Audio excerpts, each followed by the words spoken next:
Rydym ni wedi bod yn gweithio gydag undeb y myfyrwyr i adnewyddu ein siarter myfyrwyr dros yr haf. Mae ein siarter myfyrwyr yn egluro'r hyn y gallwch chi ddisgwyl gan y Brifysgol ac undeb y myfyrwyr, a hefyd beth y gallwch chi ei wneud i sicrhau eich bod yn cael profiad myfyrwyr gwerthfawr. Gwnewch yn siŵr eich bod yn treulio munud neu ddau i ddarllen y siarter newydd a ddechrau'r flwyddyn academaidd hon.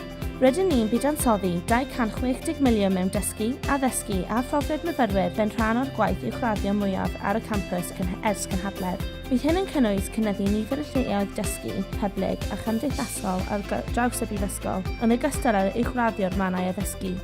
Rydym ni hefyd yn gweithio i wneud yr adnoddau digidol sy'n cefnogi eich dysgu yn fwy addas ar gyfer dyfeisiadau symudol ac yn haws i ddefnyddio. Roedd yn falch i'ch hysbysebu bod yr holl fyfyrwyr bellach yn gallu cael llawer mwy o storiau digidol ar OneDrive, felly gallwch rannu a chydweithio ar ddogfennau ddiogel a unrhyw boror, gwe neu ddyfais symudol.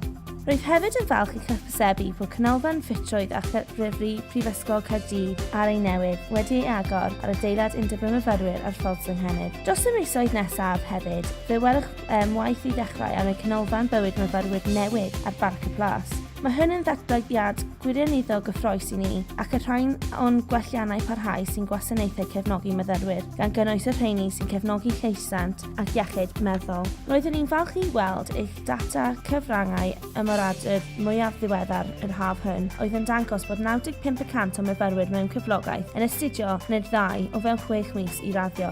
Pa bynnag, rhowch dro arni gyda'ch gyrfa, byddwch yn annog i chi ddechrau paratoi at y dyfodol. Defnyddiwch eich tîm gyrfaoedd a chyflogwyr a cyfleoedd byd-eang yma i helpu chi i archwilio profiad gwaith ac i helpu chi fanteisio amrywio gyfleoedd byd-eang i astudio, gweithio a gwirfoddoli dramor.